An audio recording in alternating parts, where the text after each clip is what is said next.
তরু সিং বলল, আপনি বিজয়ী, আমি পরাজয়ী, এই জন্য আপনি আমার জন্য যে হুকুম করবেন, যে ব্যবস্থা করবেন, আমার বাধ্য হয়ে মেনে নিতে হবে। কারণ আমার সৈন্যরা হার মেনে তারা চলে গেছে, পালিয়ে গেছে, কিছু ব্যক্তির প্রাণনাশ হয়ে গেছে, সৈন্যরা সব পরাজয় বরণ করেছে। আপনার সৈন্যরা বীর বিক্রমে যুদ্ধ করে জয়লাভের পতাকা উড়িয়ে আমার দেশটা দখল করে নিয়েছে। আপনিও পাঞ্জাবের মালিক বর্তমান হয়ে গেছেন। জোরে বলুন সুবহানাল্লাহ। ভারতবর্ষ বিশাল দেশ ছিল পূর্বে, আফগানিস্তান থেকে শুরু করে পশ্চিমে আফগানিস্তান, আমার ভাইরা, এভাবে পূর্ব দিকে একেবারে বাংলাদেশের ওই ঢাকা থেকে শুরু করে, কুমিল্লা থেকে শুরু করে, সিলেট থেকে শুরু করে, চিটাগাং, চট্টগ্রাম, কক্সবাজার, রাঙামাটি থেকে শুরু করে বান্দরবন পর্যন্ত বিশাল এরিয়ার ভারতবর্ষ। পশ্চিম থেকে পূর্ব, উত্তরে ছিল হিমালয় পাহাড় পর্যন্ত, দক্ষিণে ছিল শ্রীলঙ্কা পর্যন্ত। সাগরের মাঝে একটি বড় দ্বীপ, এই দ্বীপটির নাম ছিল সিংহল, পরবর্তীতে নামকরণ করা হয়েছে শ্রীলঙ্কা। ওটাও ভারতের আন্ডারে ছিল। কিছুদিন মোগল সাম্রাজ্যের রাজত্ব শেষ হয়ে যাওয়ার পরে পরবর্তী বাদশা যারা এসেছে, বিভিন্ন রাজ্যে বিদ্রোহ শুরু হওয়ার কারণে সব রাজ্যগুলো আস্তে আস্তে ভারত সরকারের হাত থেকে হস্তচ্যুত হয়ে গেছে। এখন আফগানিস্তান আলাদা, পাকিস্তান আলাদা, বাংলাদেশ আলাদা, আমাদের ভারতবর্ষ আলাদা, শ্রীলঙ্কা আলাদা, এইভাবে বিভিন্ন রাজ্যগুলো, দেশগুলো সব আলাদা আলাদা হয়েছে। ভারত এখন ছোট হয়ে গেছে। পূর্বে বিশাল এরিয়ার ভারতবর্ষ ছিল। জোরে বলুন সুবহানাল্লাহ। বাদশাহ ঔরঙ্গজেব উনি ডেকে বললেন, শোনো, আমি প্রাণে তোমারে মারব না, জীবন নাশ করব না। এক্ষুনি জল্লাদকে বললে তরবারি দিয়ে কল্লা দ্বিখণ্ডিত করে তোমার প্রাণ নাশ করে দিতে পারে না। উনি বলেন, আমি আসামি, আপনার কাছে বন্দী হয়ে এসেছি, যেটা হুকুম করবেন আপনার দলবলের লোকেরা সেটা বাস্তবে রূপদান করে দেবে।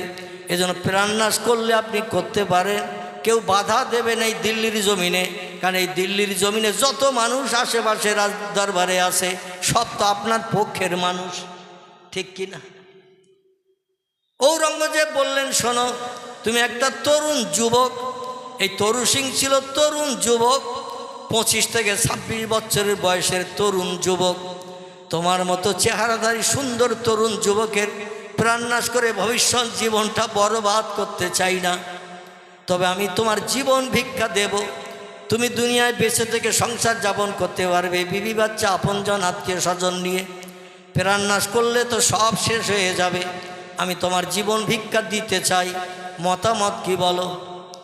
তরু সিং বললেন, জীবন ভিক্ষা, প্রাণনাশ না করে দুনিয়ায় বেঁচে থাকার সুযোগ দিলে কোন লোকটি তা মেনে নিতে না চায়? আমরাও চাই না। মরণের হাত থেকে যদি ছেড়ে দেয়া হয় বলে আল্লাহ বাঁচিয়েছে, বলি কি না?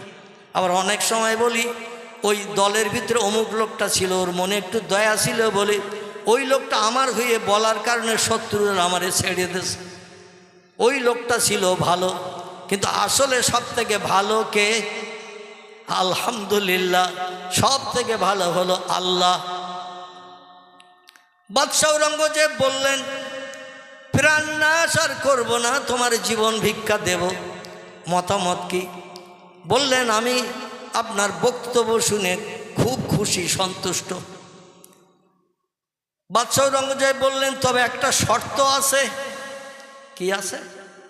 জীবন ভিক্ষা দিতে চাই, প্রাণে মারব না, বিবি বাচ্চা আপনজন নিয়ে সংসার যাপন করতে পারবেন বৃদ্ধ বয়স পর্যন্ত। তবে জীবন ভিক্ষার বিনিময়ে আমার একটা শর্ত আছে। শর্তটা যদি বাস্তব জীবনে রূপদান করে তুমি নিয়ে আমার শর্তটা যদি তুমি মান্যতা দাও, তাহলে আমি তোমার প্রাণ ভিক্ষা দিয়ে ছেড়ে দেব, তোমার প্রাণে মারব না। বাদশাহ ঔরঙ্গজেব বললেন, তোমার মতামত কি? তরু সিং বললেন, শর্তটা কি একটু বলুন, শুনে দেখি, যদি মানার মতো হয় তাহলে মেনে নেব, আর মানার মতো যদি না হয় আমার পক্ষে শর্ত মেনে জীবন ভিক্ষা নিয়ে বেসে পাঞ্জাবের জমিনে চলে যাওয়া আমার পক্ষে সম্ভব নয়। বাদশাহ আওরঙ্গজেব বললেন, শর্তটা হলো এই, তুমি বেটা ছেলে না মেয়ে ছেলে? তরু সিংকে জিজ্ঞাসা করা হচ্ছে, এ তরু সিং, তুমি পুরুষ না নারী? তরু সিং বলছে, নাম শুনে কি বুঝতে পারছেন না আমি পুরুষ কি নারী? আমাদের ভারতবর্ষের জমিনে একজন কবির নাম ছিল বিশ্বকবি রবীন্দ্রনাথ ঠাকুর। নাম শুনেছেন? বইয়ের পৃষ্ঠায় চেহারা দেখেছেন? আমার নবীর দুটি সুন্নত, আমাদের নবীর বাহ্যিক সুন্নত কটি বললাম? 3টি। তরু সিংয়ের সুন্নত কটি? 4টি। আলহামদুলিল্লাহ। এরকম একটু কথার উত্তর দিলে বুঝবো আপনারা ঘুমোচ্ছেন না, আর যদি উত্তর না পাই তাহলে বুঝবো আমার এখন উলোবনে মুক্ত ছড়াতে হচ্ছে। সব ঘুমিয়ে পড়েছে আর আমি একাই শুধু বকতেছি। আমার ভাইরা, প্রিয় নবী মুহাম্মদ রাসূলুল্লাহর বাহ্যিক সুন্নত হলো 3টি। আচ্ছা, সুন্নত কটা একটু বলে নেই, তাহলে আপনাদের বুঝতে সুবিধা হবে। একটি সুন্নতের নাম হলো মাথার টুপি। কি নাম বললাম? মাথার টুপি। 2 নম্বর হলো বাহ্যিক সুন্নত নবীজির মুখের দাড়ি। 3 নম্বর নবীজির বাহ্যিক সুন্নত হলো হাঁটুর নিচে লম্বা জামা। কোনো ব্যক্তি যদি এই 3টে সুন্নত বাস্তবে রূপদান করে, গোপালপুরের বাজার, কেদুয়ার বাজার, হাড়োয়ার বাজারে যদি যায়, যে কোনো হিন্দু, জৈন, শিখ, বৌদ্ধ, চৈতন্য, ইহুদি, খ্রিস্টান, কোল, ভিল, নাগা, খাসা, মুন্ডা, আর্য, অনার্য, আদিবাসী, সাঁওতালি, যে কোনো ধর্মাবলম্বীকে যদি একটা টুপিওয়ালা, দাড়িওয়ালা, লম্বা জামাওয়ালা লোক দেখিয়ে বলা হয় এই লোকটা কোন ধর্মাবলম্বী, যে কোনো ধর্মাবলম্বী আমার মাথার টুপি, মুখের দাড়ি, গায়ের হাঁটুর নিচে লম্বা জামা দেখলে আমার পরিচয়টা কি দেবে একটু বলুন? কি বলবে? আলহামদুলিল্লাহ। নাম জিজ্ঞাসা করবে না, ভাই তোমার নামটা কি বলো, তারপরে তোমার পরিচয় দেব তুমি কোন ধর্মাবলম্বী। এখন নাম যদি জিজ্ঞাসা করে তোমার নামটা কি বলো, আর নাম যদি বলে মিন্টু, নাম যদি বলে পিন্টু, নাম যদি বলে নন্টু, নাম যদি বলে ঝন্টু, নাম যদি বলে লালটু, নাম যদি বলে বল্টু, নাম যদি বলে বাপ্পি, নাম যদি বলে বাপ্পা, নাম যদি বলে বাবলু, নাম যদি বলে বাচ্চু, নাম যদি বলে নাট, নাম যদি বলে স্ক্রুপ, আচ্ছা কোন ধর্মাবলম্বী চেনা যাবে? কথা বলে। নাম বলেছে নন্টু, মিন্টু, পিন্টু, নন্টু, ঝন্টু, বাপি, বাপ্পা, বাবলু, বাচ্চু, ডবলু, বুলু, নাট, স্ক্রুপ। এখন এরকম নাম বেরিয়েছে না বেরিয়ে? বন্ধুর কাছে দৌড়িয়ে গেছে চার দোকানে, যে বলছে একটা শুভ সংবাদ। বলে কি খবর বল? বলছে আল্লাহ একটা পুত্র সন্তান দিয়েছে আমার স্ত্রীর গর্ভ থেকে, আমি সন্তানের বাপ হয়েছি। বলে তাহলে রসগোল্লা খেতে দে। মেয়ে হলে বুট ভাজার কথা বলতাম, আমাদের যে মেয়ে হলে কেউ আর ভালো জিনিসের দাবি করে না। ঠিক বললাম না ভুল বললাম? কিন্তু ছেলের খবর শুনলে বলে রসগোল্লা দে। আল্লাহর নবী বলেন যে ঘরে কন্যা সন্তান জন্মগ্রহণ করে ওই ঘরে আল্লাহর রহমতের 2 জন ফেরেশতা হাজির হয়। জোরে বলা যাবে না সুবহানাল্লাহ? যে ঘরে একটা কন্যা সন্তান জন্মগ্রহণ করে, তিরমিজি শরীফের হাদিস, নবী বলছেন কন্যা সন্তান জন্মগ্রহণের কারণে আল্লাহর 2 জন রহমতের ফেরেশতা ওই ঘরে নাজিল হয়। ওই ঘরে আল্লাহ সংসারে বরকত দেন, রহমত দেন, আয় উন্নতিতে আল্লাহ বেশি বেশি লাভবান করে দেন। জোরে বলুন সুবহানাল্লাহ। যত হাদিসের কিতাব আছে, কারবা নাম বুখারী, কারবা নাম মুসলিম, কারবা নাম তিরমিজি, কারবা নাম আবু দাউদ, কারবা নাম ইবনে মাজাহ, কারবা নাম নাসাই, কারবা নাম দারমি, কারবা নাম দারকুতনি, কারবা নাম বাইহাকি, কারবা নাম তিবরানি, কারবা নাম মুয়াত্তা মালিক, কারবা নাম মিশকাতুল মাসাবি, কারবা নাম ইবনে হাব্বান, কারবা নাম আল হাকিম, কারবা নাম আল মুস্তাদরাক, কারবা নাম তারগিব। এগুলো সব হাদিসের কিতাবের নাম। ভরা আছে পয়গম্বরের জবানি, কিছু কম বেশি 3.5 লক্ষের মতো। চিল্লায়ে বলা যাবে কি একটু সুবহানাল্লাহ? নারায়ে তাকবীর। এই 3.5 লক্ষের মতো হাদিস পয়গম্বরের জবানি বিভিন্ন লেখকেরা কেতাবের নাম দিয়ে দিয়ে নবীজির জবানিগুলো লিপিবদ্ধ করেছেন। বুখারী, মুসলিম, তিরমিজি, আবু দাউদ, ইবনে মাজাহ, নাসাই, দারমি, দারকুতনি, বাইহাকি, তিবরানি, মুয়াত্তা মালিক, মিশকাতুল মাসাবি, ইবনে হাব্বান, আল হাকিম, আল মুস্তাদরাক, আত-তারগিব, এইভাবে যত হাদিসের কেতাব আছে, কোনো হাদিসের কেতাবে কোনো লেখক এ কথা লেখেনি যে কোনো ঘরে যদি একটা পুত্র সন্তান জন্ম হয় আল্লাহ রহমতের ফেরেশতা একটা এসে হাজির হয়, এরকম কথা কোনো হাদিসে লেখা নাই। পুত্র সন্তান জন্ম নিলে কোনো রহমতের ফেরেশতা আসে না, কিন্তু কন্যা সন্তান জন্ম নিলে আল্লাহ 2 জন রহমতের ফেরেশতা পাঠায়, ওই সংসারে যাতে দুঃখ কষ্ট আগামীতে আর না আসে। কিন্তু আমাদের দেশে যদি কোনো ঘরে মেয়ে সন্তান জন্ম নেয় আর ওই মেয়ের বাপ যে ওর মুখটায় হাসি ফোটে না, মুখ হাঁড়ির তলা মতো হয়, কথা বলেন, মুখটা হয় হাঁড়ির তলা, হাঁড়ির তলা লাল না সবুজ, কথা বলেন, হাঁড়ির তলা যেমন কালো মেয়ের বাপের মুখটা হয়ে যায় ওই রকম কালো। আর পরস্পর আল্লাহ যদি 3 থেকে 4টে কন্যা সন্তান কোনো ঘরে দেয়, স্বামীর কাছে খবর যেই যায়, তোর আগে মেয়ে ছিল কটা, বলে 3টে, হ্যাট্রিক করেছি, ছেলের আশা আর একটা নিছি, আল্লাহ হয়তো এবার 4 নম্বরে ছেলে দেবে। কিন্তু সন্তান প্রসবের পরে বাড়ির ধাত্রীরা মেয়েরা বলছে তোর আর একটা মেয়ে হয়েছে, ও আর রাগ সহ্য করতে পারেনি। স্ত্রী যে ঘরে সন্তান প্রসব করেছে ওই ঘরের দরজায় এসে বলছে তোরে 1 তালাক, 2 তালাক, 3 তালাক, তোর বাপের তালাক, মার তালাক, তো 14 গোষ্ঠীর তালাক, তোর পেটে শুধু মেয়ে গিজ গিজ করতেছে। এ বলে না, বলে না, মানে তালাক শুধু স্ত্রী দেয়নি, মারে দেশে, বাপের দেশে, 14 গোষ্ঠীর দেশে দিয়ে বলছে তোর পেটে শুধু মেয়ে গিজ গিজ করতেছে, এই জন্য যা, বেরিয়ে যা, আমি যেন তোর মুখ আর না দেখি। আচ্ছা, মেয়ে জন্ম দিয়েছে, দোষটা কার? কথা বলেন, আল্লাহু আকবার, আলহামদুলিল্লাহ, আপনারা সঠিক উত্তর দিয়েছেন। আমার ভাইয়েরা, মায়ের কোনো দোষ নাই, ও হলো পাত্র।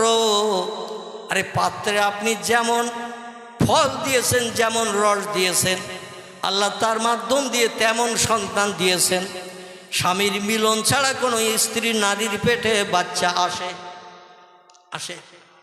একজন মাত্র নারী পৃথিবীতে রেকর্ড করেছেন, তিনি হলেন ঈসা নবীর মা।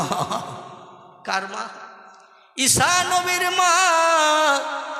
ইনি পৃথিবীতে বিশ্ব রেকর্ড করেছেন, বিনা বিবাহে স্বামীর সঙ্গে বিনা মিলনে তিনি একটা কন্যা সন্তান জন্ম দিয়েছিলেন। কথাটা ঠিক বললাম না ভুল বললাম? না, ঠিক বলিনি। আপনারা যে কেমন ঘুমোচ্ছেন তাই একটু পরীক্ষা করলাম। আসলে কন্যা সন্তান জন্ম দেয়নি, একটি পুত্র সন্তান জন্ম দিয়েছিলেন। ঠিক না ভুল? এই পুত্র সন্তানটির নাম হলো হজরতে ঈসা রুহুল্লাহ। কি নাম বললাম? ঈসা রুহুল্লাহ। আমি যে কথা বলবো শুধু বলবেন ঠিক, আর আল্লাহু আকবার, নারায়ে তাকবীর। এতে তো ভান্ডারে কিছু ঢোকবে না। মাঝে মাঝে একটু পরীক্ষা নেব কেমন ঘুমোচ্ছেন আপনারা। আমার ভাইরা, মরিয়ম বিনা বিবাহে, বিনা স্বামীর সঙ্গে বিনা মিলনে একটি সন্তান পেটে রেখেছিলেন, এবং 9 মাস 10 দিন কাল অতিবাহিত হতে না হতে আল্লাহ সন্তান প্রসব করিয়ে হজরতে মরিয়মের মুখে হাসি ফুটিয়েছিলেন।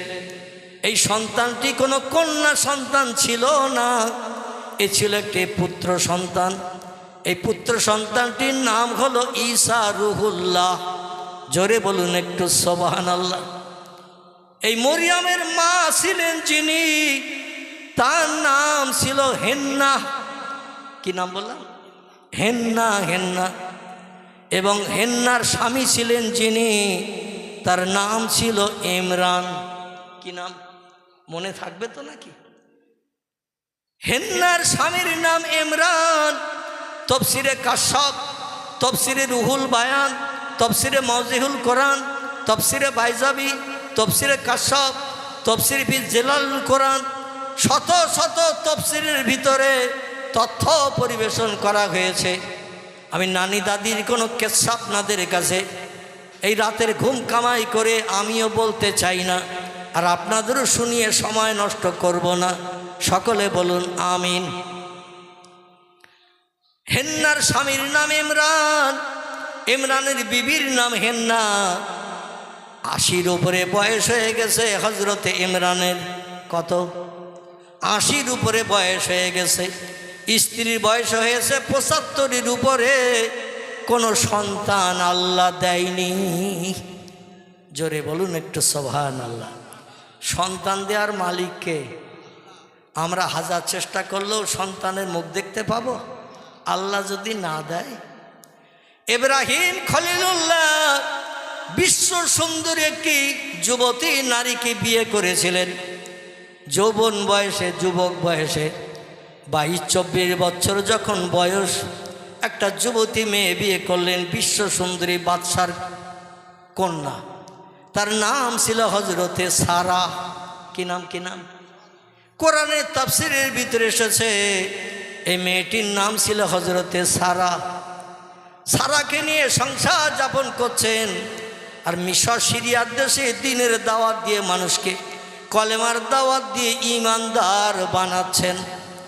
আল্লাহ কোরআনে জানিয়ে দিলেন, বিসমিল্লাহির রহমানির রহিম, মান আমানা বিল্লাহি ওয়াল ইয়াউমিল আখির ওয়া আমিলা সালিহান ফালাহুম আজরুহুম ইনদা রাব্বিহিম ফালা খাউফুন আলাইহিম ওয়ালা হুম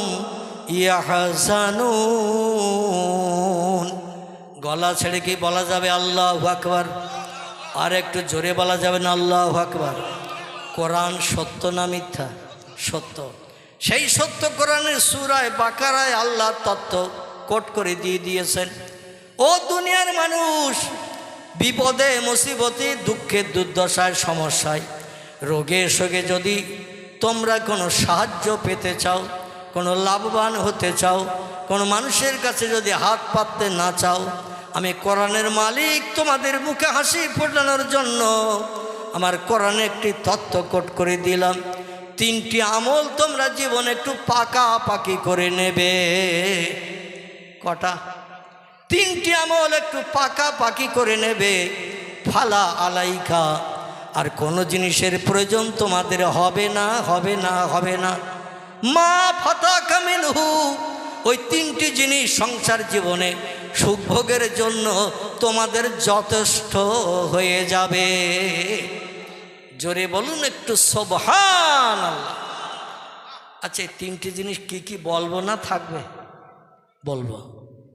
আল্লাহ প্রথমে বললেন, মান আমানা বিল্লাহ, আমি যে তোমাদের প্রভু, আমি যে তোমাদের স্রষ্টা, আমারে কোনোদিন দেখতে পাবে না, তাই বলে যেন কোনোদিন জবান দিয়ে প্রকাশ করো না, এই ধারণা করো না। যারে চোখে দেখি তারে বিশ্বাস করি, যারে চোখে দেখি না সেটা বিশ্বাস করি না, মানি না। আল্লাহরে কেউ দেখতে পায় না, যন্ত্রপাতি মেশিনও বলে দিতে পারে না।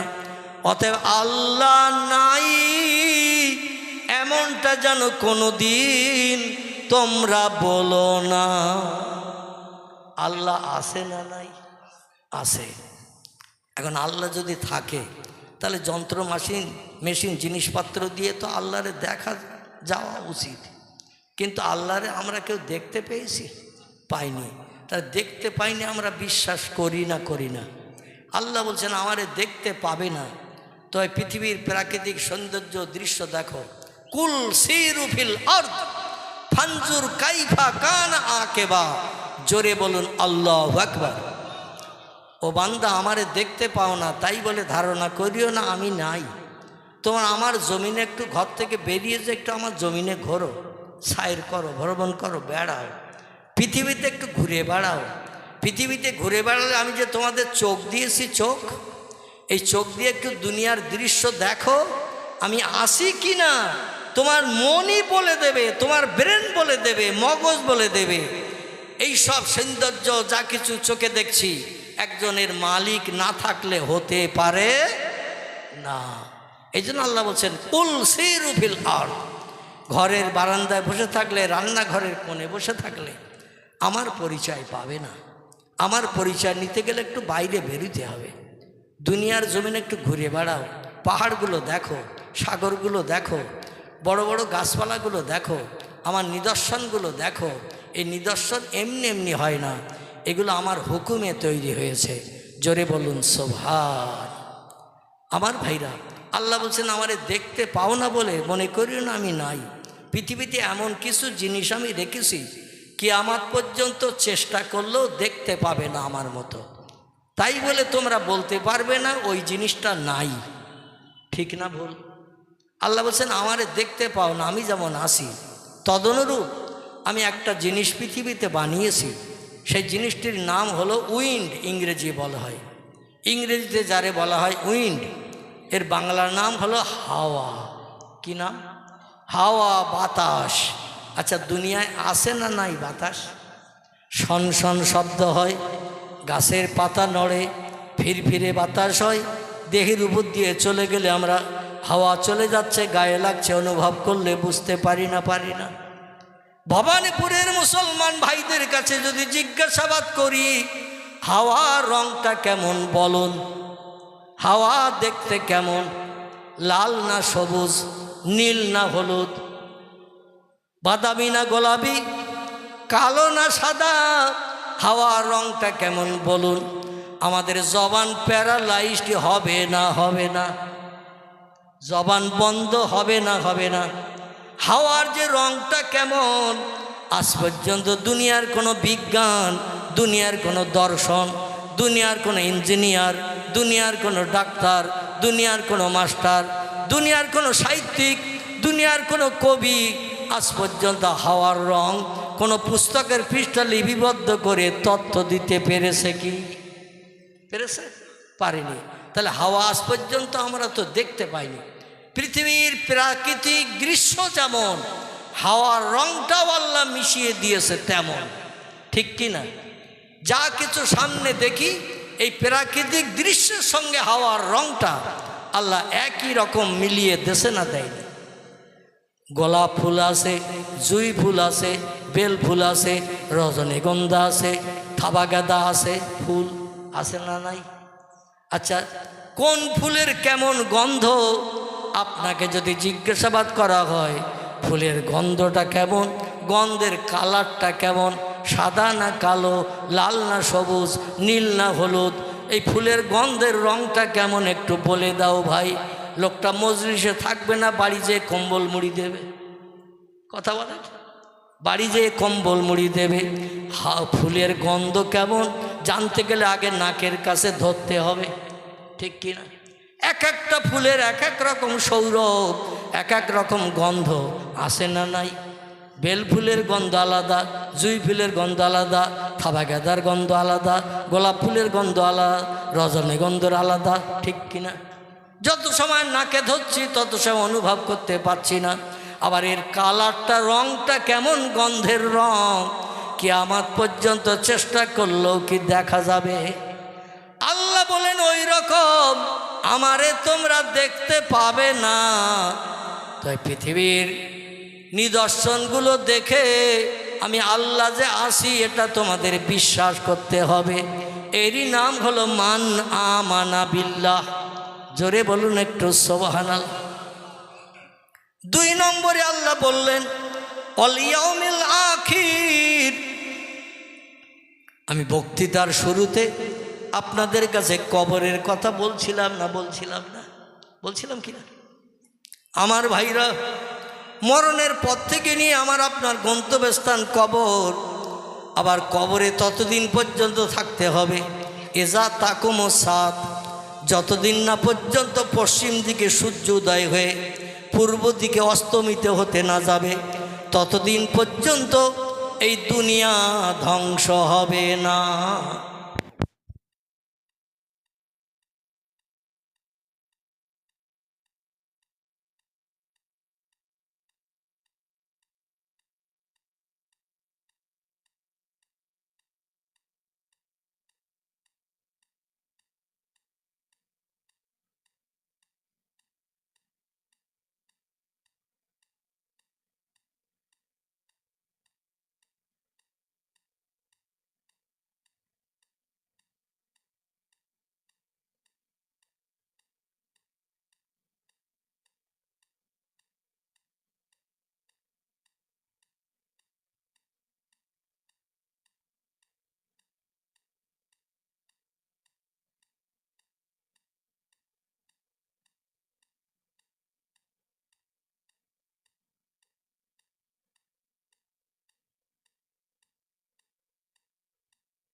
পড়ো আল্লাহুম্মা সাল্লি আলা উচ্চ রবে মহব্বতে সাইয়্যিদিনা মাওলানা ওয়া আলা আলি সাইয়্যিদিনা। আমার প্রাণের মদিনা, আমার প্রাণের মদিনা, আমার সোনার মদিনা,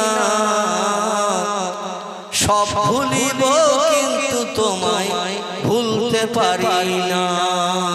আল্লাহুম্মা সাল্লি আলা সাইয়্যিদিনা মাওলানা ওয়া আলা আলি সাইয়্যিদিনা মাওলানা মুহাম্মদ। আল্লাহ 2 নম্বরে বললেন আমার এই প্রথম নম্বরের দায়িত্ব হলো না দেখে আমি স্রষ্টা মালিক আছে বিশ্বাস করতে হবে। ও বান্দারা 2 নম্বরের দায়িত্ব হলো আল ইয়াউমিল আখির, পরকাল বলে একটা লম্বা জিন্দেগি বানিয়ে রেখেছি, কোটি কোটি বছর সেখানে থাকতে হবে। লা ইয়ামুতু ওয়ালা ইউকরিহা, সেখানে যখন কোনো বান্দা বান্দি চলে যাবে, নারী হোক বা পুরুষ হোক, কেউ যাবে জান্নাতে কেউ যাবে জাহান্নামে, কিন্তু সেখানে মরণ কোনোদিন কারো হবে না। জান্নাতীদেরও মরণ হবে না, জাহান্নামীদের আগুনে পুড়েও মরণ হবে না।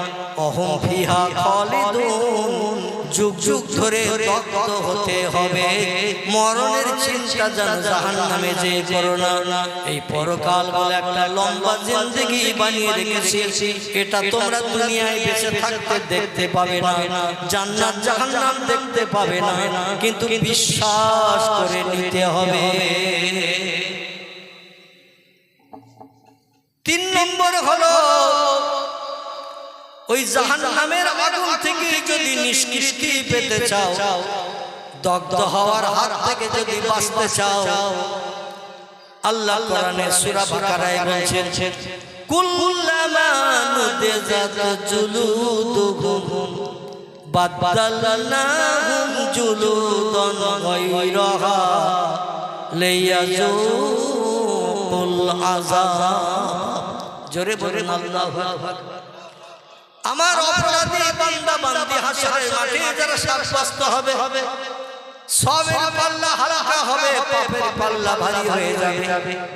আমি ফেরেশতাদের হুকুম করে দেব ওই সমস্ত অপরাধী গুনাহগার বান্দা বান্দিদের গলায় লোহার শিকলের দড়ি পরিয়ে ফেরেশতারা গরু ছাগলের মতো হল হল করে টানতে টানতে অপরাধের কারণে, ভুলের কারণে, পাপ করার কারণে, মদ খাওয়ার কারণে, সুদ খাওয়ার কারণে, ব্যভিচারিতা করার কারণে, মানুষ মারার কারণে, গরিবদের হক ফাঁকি দিয়ে খাওয়ার কারণে, তাদের জন্য আমি আগুন নামক সাবান বানিয়ে রেখেছি।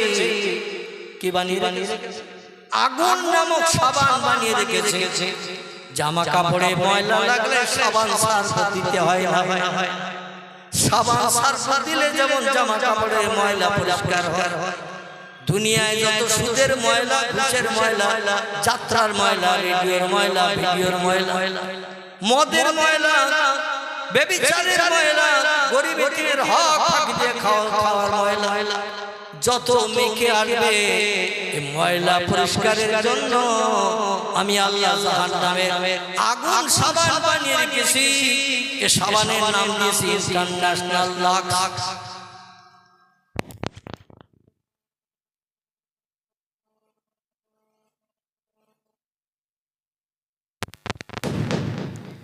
আমিও লেগে হতে নদীও ঠিক কি না, মানে বারবার মাইক ডিস্টার্ব হলে বক্তৃতা এমিশন নষ্ট হয়ে যায়, ওখানে মরামরি করুন যেভাবে আছে। আমার ভাইরা, আল্লাহ বলছেন কুল্লামা নুদিজাত জুলুদুহুম, গায়ের ময়লাগুলো পরিষ্কার করার জন্য, সুদের ময়লা, ঘুষের ময়লা, তাসের ময়লা, জুয়ার ময়লা, রেডিওর ময়লা, ব্যভিচারের ময়লা, গরিবের হক ফাঁকি দিয়ে খাওয়া ময়লা। আমার ভাইরা, এই ময়লাগুলো পরিষ্কারের জন্য আমি সানলাইট লাইফ বয় গ্লিসারিন ইন্টারন্যাশনাল লাক্স সাবান বানিয়ে রেখেছি। এ সাবানের নাম হলো জাহান্নামের আগুন সাবান। ফেরেশতাদের হুকুম করব ওই অপরাধী বান্দার গলায় গরু ছাগলের মতো লোহার শিকলের দড়ি পরা। আল্লাহ বলছেন নুদিজাত জুলুদুহুম, ওদের গোশত চামড়াগুলো জাহান্নামের আগুনে পুড়িয়ে পুড়িয়ে কয়লার মতো ঝরিয়ে ঝরিয়ে ফেলা হবে। বাদদালনাহুম জুলুদান গায়রাহা, গোশত চামড়াগুলো হাড়ের ফ্রেমটা শুধু থাকবে। আমাদের বডির ভিতরে হাড়ের একটা স্ট্রাকচার ফ্রেম আছে না নাই, তার উপরে চামড়া গোশত দিয়ে কভার করা। এই গোশত চামড়াগুলো আগুন লাগবে, পুড়িয়ে পুড়িয়ে কয়লার মতো ঝরে পড়বে। আল্লাহ বলছেন বাদদালনাহুম জুলুদান গায়রাহা, আবার নতুন নতুন গোশত চামড়া বান্দার গায়ে তৈরি করে দেয়া হবে। হাড়ের স্ট্রাকচার ফ্রেম জাহান্নামের আগুনে পুড়বে না, ওতে আগুন ঝিকবে না। আগুন ঝিকবে চামড়ায়, গোশতে আগুন ঝিকবে, আর পুড়ে পুড়ে কয়লার মতো, কাঠ পুড়ে গেলে যেমন কয়লা হয়ে যায় ওইরকম কয়লার মতো হয়ে যাবে। আবার আমার হুকুমে নতুন নতুন গোশত চামড়া তৈরি হয়ে যাবে। লিয়াযুকুল আযাব, আর নতুন নতুন আযাবের শাস্তি বান্দা বান্দির উপভোগ করতে থাকবে। লা ইয়ামুতু ওয়ালা ইয়াখরুজু ফিহা, কোনো বান্দা যেন এই চিন্তা করে কবরে না যায়। দুনিয়ার আগুনের থেকে জাহান্নামের আগুন 69 গুণ কড়া বেশি। দুনিয়ার আগুনের থেকে জাহান্নামের আগুন 69 গুণ শক্ত বেশি, ক্রিয়া বেশি, তেজ বেশি। তো দুনিয়ার আগুনে 1 ঘন্টা পুড়লে তো আমরা পুড়ে দগ্ধ হয়ে ছাই হয়ে যাই। জাহান্নামের আগুন কড়া বেশি 69 গুণ, তাহলে জাহান্নামের আগুনে 5 মিনিটে পুড়লেই তো ছাই হয়ে যাব। তারপরে আমার দেখে যখন আর প্রাণ থাকবে না, পুড়ে ছাই হয়ে যাব, আর কষ্ট অনুভব করব না, জ্বালা যন্ত্রণা বুঝবো না। আল্লাহ বলেন এই ধারণা করে যেন তোমরা কবরে এসো না, কবরে তোমাদের জিন্দা করা হবে। সুম্মা ইহয়িকুম, কবরে আপনজন রেখে আসলেই জিন্দা করা হবে, আর ওই জিন্দাই হলো চিরস্থায়ী জিন্দা, আর কোনোদিন মরণ হবে না। জান্নাতীরা জান্নাতে যাবে, কোটি কোটি বছর জান্নাতে সুখ ভোগ করবে। বয়স বেশিও হবে না, বৃদ্ধাও হবে না। কোটি কোটি বছর হয়ে যাওয়ার কারণে বয়স কমও হবে না, একই রকম বয়সের থাকবে আমার হুকুমে। জোরে বলুন সুবহানাল্লাহ। তিরমিজি শরীফের হাদিস, আল্লাহ নবী সাল্লাল্লাহু আলাইহি ওয়াসাল্লাম বলছেন জান্নাতি মেয়েদের বয়স করা হবে 18 বছরের। কত কত? জান্নাতি মেয়েদের বয়স করা হবে যুবতী 18 বছরের বয়স্কা, আর জান্নাতি পুরুষদের বেটা ছেলেদের বয়স করা হবে 21 বছরের। কত? লক্ষ বছর পেরিয়ে গেল, 21 বছরের যুবকের বয়স 22 হবে না।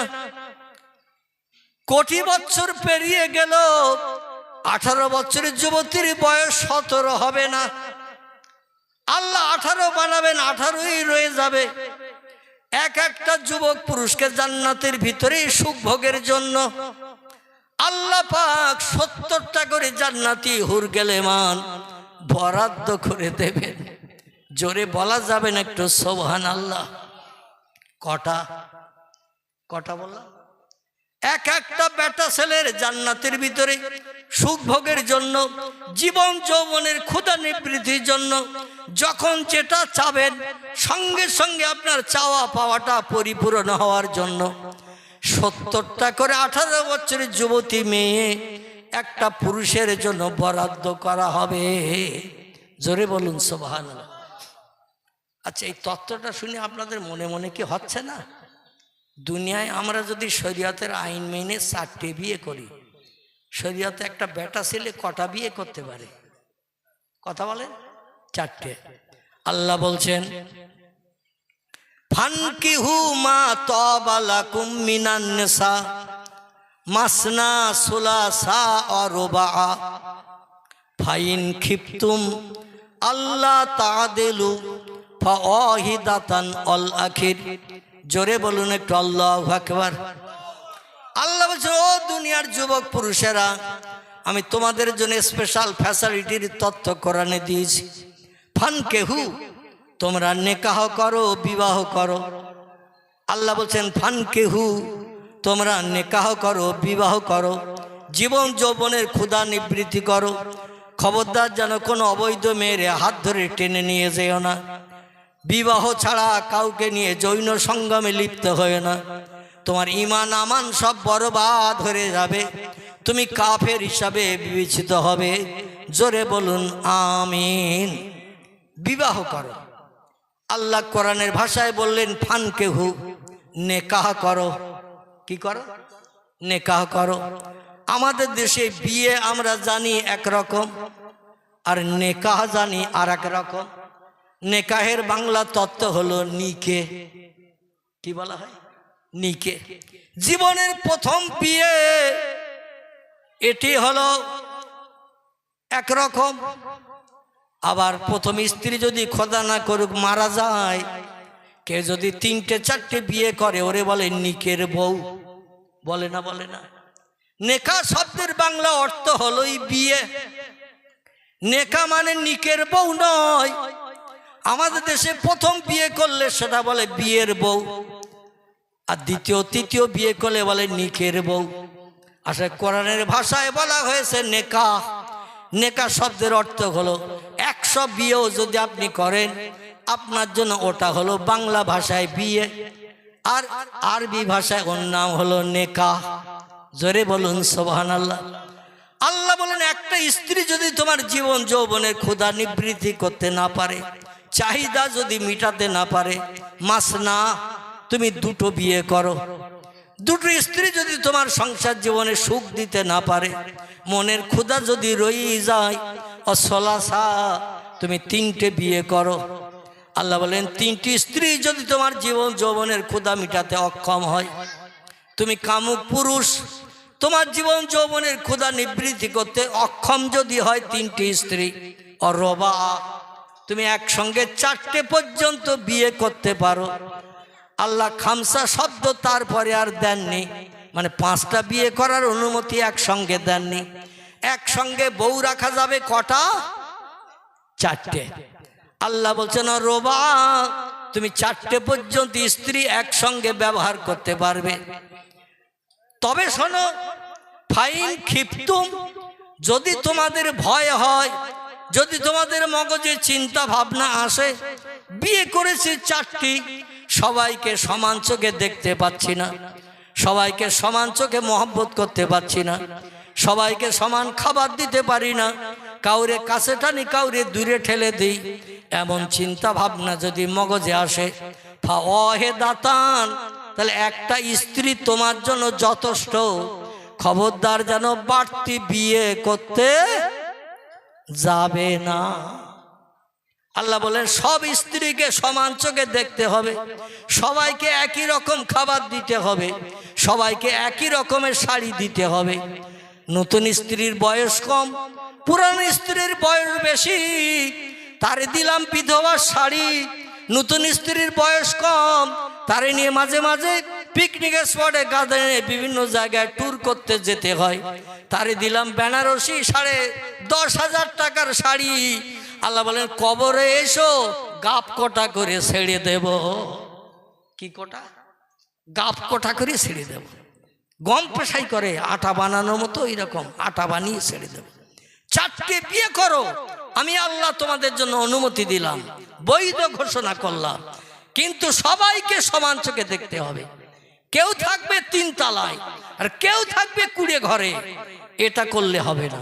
পয়গম্বরের একসঙ্গে স্ত্রী ছিল এই কটা। কি ঘুমোচ্ছেন নাকি? কটা দেখছেন? 9টা। পয়গম্বরের একসঙ্গে স্ত্রী ছিল 9টা। কারবা নাম আয়েশা, কারবা নাম উম্মে হাবিবা, কারবা নাম উম্মে সালমা, কারবা নাম জাইনাব বিনতে জাহাস, কারবা নাম জাইনাব বিনতে খোজাইমা, কারবা নাম সৌদা, কারবা নাম সুবিয়া, কারবা নাম মাইমুনা, কারবা নাম জাওয়ারিয়া, কারবা নাম মারিয়া কিপ্তিয়া। এরা 9 জন স্ত্রী একসঙ্গে পয়গম্বরের বিবি ছিলেন। জোরে বলুন সুবহানাল্লাহ। কিন্তু পয়গম্বর 2টো স্ত্রী এক ঘরে রাখেননি। মেয়েরা সব জিনিসের ভাগ অপরকে দিতে চায়, সব জিনিসের ভাগ মেয়েরা অপরকে দিতে চায়। একটি জিনিসের ভাগ মেয়েরা কাউকে দিতে চায় না। সেটি কিসের ভাগ বলেন তো? আলহামদুলিল্লাহ, ভবানীপুরের মানুষের কাছে ওয়াজ করে আমার কলিজা ঠান্ডা হচ্ছে। অনেক জায়গায় লোক কথা বলে না, আর যদিও বা কথা বলে তো উত্তর দেয় মানুষের নেতাজি বললে পেঁয়াজির উত্তর দেয়। আপনাদের উত্তরটা আমি সঠিক পেয়ে খুব আনন্দ পাচ্ছি, খুশি হচ্ছি। 2টো কথা বলতে আমার ইচ্ছা হচ্ছে। মেয়েরা সব জিনিসের ভাগ অপরকে দিতে চায়, একটি জিনিসের ভাগ কাউকে দিতে চায় না, সেটি হলো স্বামীর ভাগ। কথাটা সত্য বললাম না মিথ্যা বললাম? স্বামীর ভাগ এরা কাউকে দিতে চায় না। এই জন্য নবী পাক সাল্লাল্লাহু আলাইহি সাল্লাম একসঙ্গে 9টা স্ত্রী নিয়ে সংসার করেছেন মদিনায়, কিন্তু এক ঘরে 2টো স্ত্রী রাখেনি। আর আমাদের দেশে অনেক বাড়িতে এক ঘরে 3টে স্ত্রীও থাকে। ঠিক বললাম না ভুল বললাম? এক ঘরে 3টে স্ত্রী থাকে। আব্দুল করিম চার দোকানে বসে দোকানদারের সঙ্গে পাশে বন্ধুদের সঙ্গে গল্প গুজব করছে। গল্প করতে করতে টেলিভিশন দেখতে দেখতে রাত 11:30 বেজে গেছে। দোকানদার আব্দুল মোমেন চাচা বলে আর তো খরিদ্দার নাই, রাত 11:30 বেজে গেছে, চল মিন্টু বাড়ি যাই। মাঝে মাঝে দোকানদার বলে কিনা, খরিদ্দার নেই, বেকার বসে থেকে কি লাভ, তোরা তো শুধু গল্পই করছিস, চা তো আর চাচ্ছিস না, তো এইভাবে আর রাত জেগে বসে থেকে কি লাভ, চল বাড়ি যাই। মিন্টু বলে চাচা ঝাঁপ ফেলে দাও, তুমি বাড়ি যাও যাও, আমি কিন্তু বাড়ি যাব না। চাচা বলে এক বলতে তোর 3টে বউ, আমাদের একটা বউ, তাই মনটা আনচান আনচান করে, কখন বাড়ি যাব, খোকার মার একটু মুস্কি হাসি দেখব। আল্লাহর নবী বলছেন মেয়েদের মাথার তালু থেকে নিয়ে পায়ের তলা পর্যন্ত এই টোটাল বডির ভিতরে সব থেকে দামি অলংকার, দামি গহনার নাম হলো লাল ঠোঁটের ভিতরের সাদা দাঁতের মুস্কি হাসি। জোরে বলুন একটু সুবহান।